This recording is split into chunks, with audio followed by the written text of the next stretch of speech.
Hello everyone, welcome to my channel MLT advance classes. आज का video खासकर BMLT first year के students के लिए है। आई होप आप सभी की एग्जाम्स की तैयारी बहुत अच्छी चल रही होगी। पिछले कुछ दिनों से आप में से बहुत सारे स्टूडेंट्स लगातार डिमांड कर रहे थे कि मैम बेसिक हिस्टोलॉजी, एनाटॉमी और फिजियोलॉजी के लिए एक ऐसा मॉडल पेपर लेकर आइए जिसे पढ़कर हम एग्जाम में टॉप कर सकें।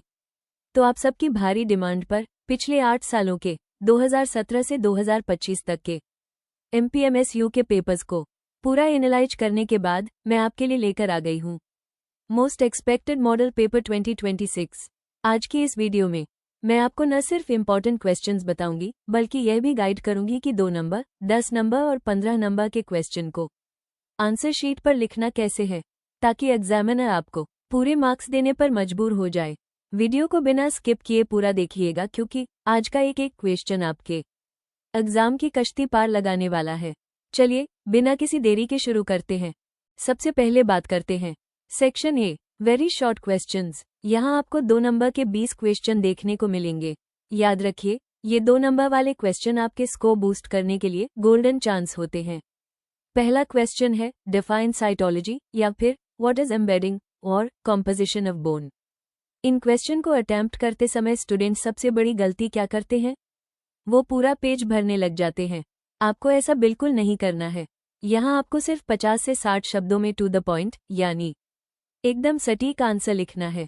अगर किसी क्वेश्चन में कॉम्पोजिशन या पार्ट्स, टाइप्स और नेम पूछा है तो सिर्फ आपको क्वेश्चन के अकॉर्डिंग, अगर नेम पूछा है तो सिर्फ नेम लिखने हर पॉइंट्स में, जैसे बोन की कॉम्पोजिशन में हाइड्रोक्सीएपेटाइट क्रिस्टल्स। अगर क्वेश्चन है पार्ट्स ऑफ लॉन्ग बोन्स तो इसमें लॉन्ग बोन्स के सिर्फ पार्ट्स के नेम लिखने हैं। अगर आप इस तरह से साफ सुथरा और सटीक लिखेंगे तो एग्जामिनर बिना आधा नंबर काटे आपको पूरे 2 मार्क्स देगा। First, define cytology. Second, name the different anatomical planes. Third, write the composition of bone. Fourth, name the parts of a long bone. Fifth, enumerate the thyroid hormones. Sixth, name 2 hormones secreted by the anterior pituitary gland. 7th, define fixative and give 2 examples. 8th, what is embedding, blocking. 9th, define microtome and state its use.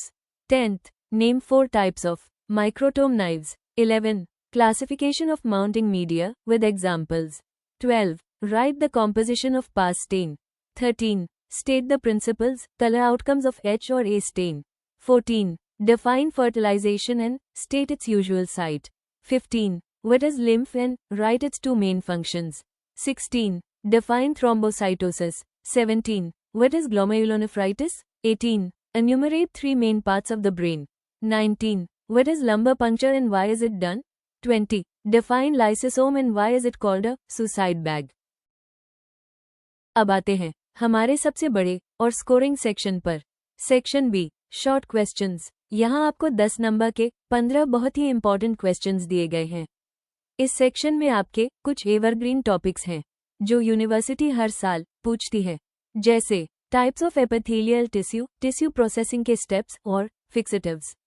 Exam tips, 10 number के question का answer आपको कम से कम 250 से 300 शब्दों में देना है। और हाँ, मेडिकल साइंस में बिना डायग्राम के आंसर अधूरा माना जाता है। अगर क्वेश्चन किसी ऑर्गन या सिस्टम का है, जैसे स्प्लीन, किडनी या मेल रिप्रोडक्टिव सिस्टम का है, तो भले ही क्वेश्चन में ड्रॉ न लिखा हो, फिर भी आपको एक साफ सुथरा, neat and clean label diagram जरूर बनाना है। आंसर को पैराग्राफ में लिखने के बजाय हेडिंग और बॉले पॉइंट में डिवाइड करके लिखें। इससे आपकी कॉपी बाकी बच्चों से अलग और बेहद प्रोफेशनल दिखेगी। 10 marks. First question, describe the various types of epithelial tissue with diagrams. Second, explain the classification of joints in the human body. Third, describe the various types of muscles, skeletal, smooth, and cardiac. Fourth, explain the reception, recording, and labeling of a histopathological specimen. Fifth, what is fixation? Describe the qualities of an ideal fixative. Sixth, classify various types of fixatives with appropriate examples. Seventh, describe the methods and decalcifying agents used in decalcification. 8th, what is tissue processing? Write down the steps of manual tissue processing. 9th, explain the classification and properties of various mounting media. 10th, draw a well-labeled diagram of the spleen and discuss its clinical aspects. 11. What is cerebrospinal fluid, CSF? Explain its formation and circulation. 12. What is exfoliative cytology? Write down the steps of PAPS staining. 13. Describe the structure and functions of organs comprising the central nervous system, CNS. 14. Draw a well-labeled diagram of the male reproductive system. 15. Discuss laboratory hazards and essential safety precautions in a histopathology lab. चलिए अब बात करते हैं section C यानी ऐसे type questions की। ये 15 number के 10 मोस्ट इंपॉर्टेंट क्वेश्चंस हैं जो आपके पूरे पेपर का टर्निंग पॉइंट होते हैं। इसमें digestive system, urinary system, microtome के टाइप्स और H&E स्टेनिंग की पूरी प्रोसीजर जैसे बड़े टॉपिक शामिल हैं। इन लॉन्ग आंसर को लिखते समय अपनी स्पीड का खास ध्यान रखें। इसकी शब्द सीमा 450 से 500 शब्द होनी चाहिए, जिसका मतलब है कम से कम 4 से 5 पेजेस।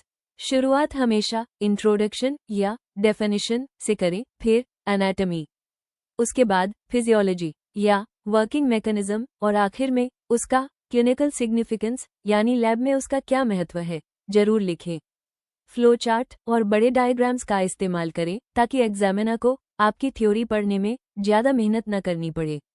जब आप उन्हें आसान और व्यवस्थित लेआउट देंगे तो वो आपको खुशी खुशी फुल मार्क्स देंगे।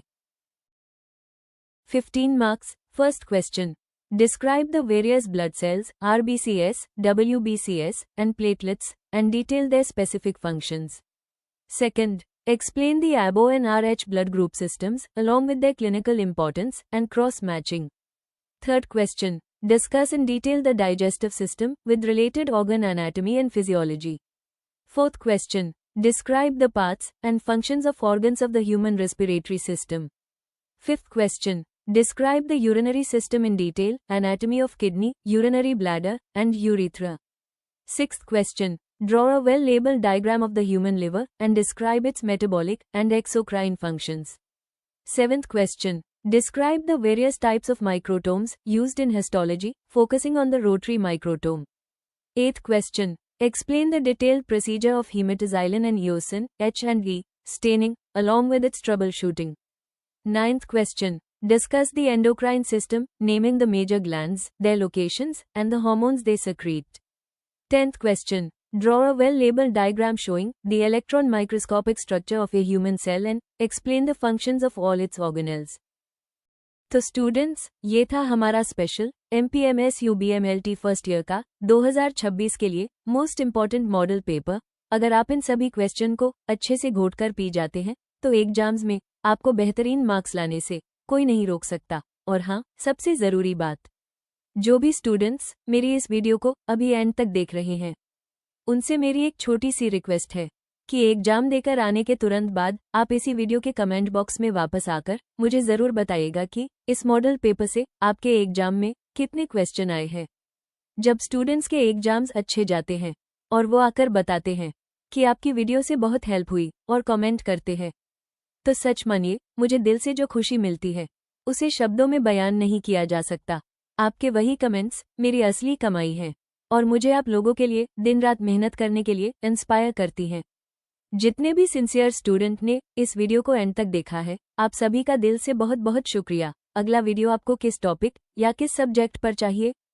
जिस टॉपिक की डिमांड सबसे ज़्यादा होगी अगली वीडियो उसी पर आएगी। अगर मेरी यह मेहनत और ये क्वेश्चन आपको हेल्पफुल लगे हो तो वीडियो को एक प्यारा सा लाइक ज़रूर दीजिएगा और अपने कॉलेज के व्हाट्सएप ग्रुप्स और सारे BMLT फ्रेंड्स के साथ इसे जमकर शेयर कर दीजिए ताकि हर एक स्टूडेंट तक ये हेल्प पहुंच सके। चैनल को सब्सक्राइब करके हमारी इस छोटी सी MLT फैमिली का हिस्सा बनिए। All the best for your exam. मिलते हैं अगली धमाकेदार वीडियो में, तब तक के लिए thank you so much. Take care and keep learning.